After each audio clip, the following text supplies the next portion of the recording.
wadadaanu waa wado isku xiri doonta haddii alla idmo dekada Garaacad iyo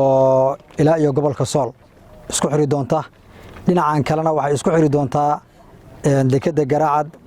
iyo gobolka degmada Galxamur gobolka Doolo ee dawladda deegaanka Soomaalida Itoobiya waxaan rajaynayaa wadadaanu waa wada noqon doonta inay u samayso customer badan ama macaamiil badan ku soo xiri doonta dekada Garaacad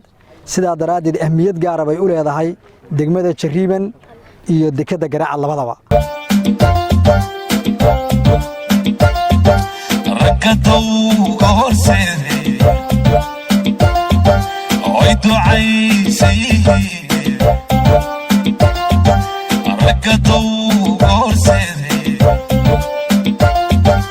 oy ducaysay وينال استرايو بروغي نكو تغنو ودراها تذنو تعالو للشغيو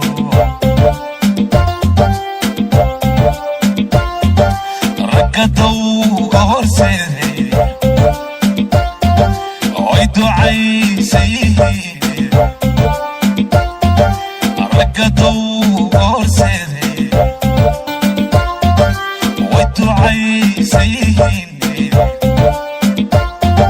وينال استرايو بروغي نكو تغنو ودراها تذنو تعالو للشغيو waxaan aad u mahad celinaynaa kabaniga Kabaako oo wadadaas 9 kiiloomitir inta soo waday shidaalka xitaa lama siin wax yar oo dhaqaalaha la siiyay wax yar weeye wax lagu wadi karo maahan isku tashigooda dadka oo kale iyo waqtiga ay arkeen bay ku wadaan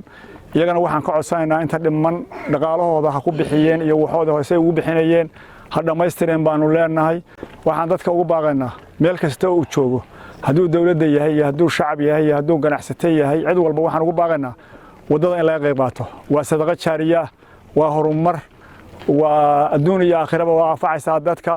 waxaanu ku baaqaynaa cod dheer iyo cod gaaban ba ku leenahay wadada ha laga qayb qaato aad iyo aad baan waxaan ugu baaqaynaa oo soo jeedinaynaa in laga qayb qaato wadadaas intii ka qayb qaatana waxaan leenahay khayr badan Allah siiyo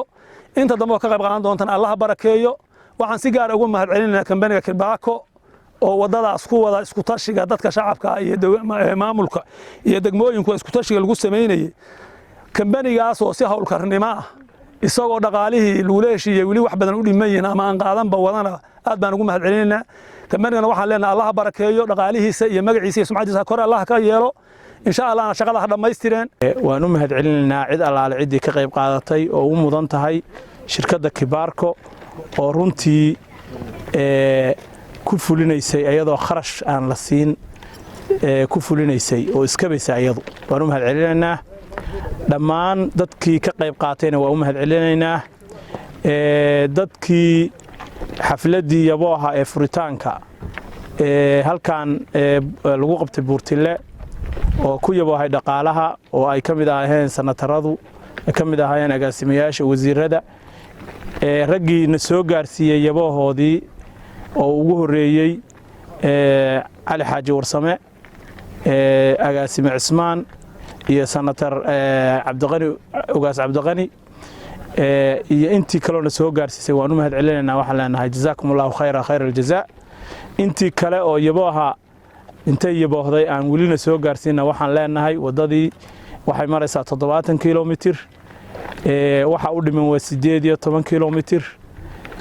na soo gaarsiiya yaboohii aad noogu yaboohdeen baan leenahay oo noo soo dhaqsada insha Allah waxaan aad iyo aad u bogaadinayaa kambaniga Kabaako oo hawshan la'aantiis aysan qabsoonteen laga soo bilaabo Buurtile ilaa iyo maanta oo ay taagan tahay degmada maalkii meesha ay kaga darman lahayd deegaanka Salax ay taagan tahay waxaan leenahay jazaakallahu khayral jazaa aad iyo aad baa u mahadsantihiin Allah idinka abaal mariyo shaqadaas wax yar yani hinqin maraya haraatiba oo horay dhameystir baa oo haray inaad dhameystirtaan baan idinka rajaynaynaa ilaahayna abaalkiina uga gudi doonaa dadka deegaanka degmada Jariiban iyo degmooyinka aad soo madheen oo dhanna abaalkiina waa hayaan wadadkaygo wadaruuri daruuri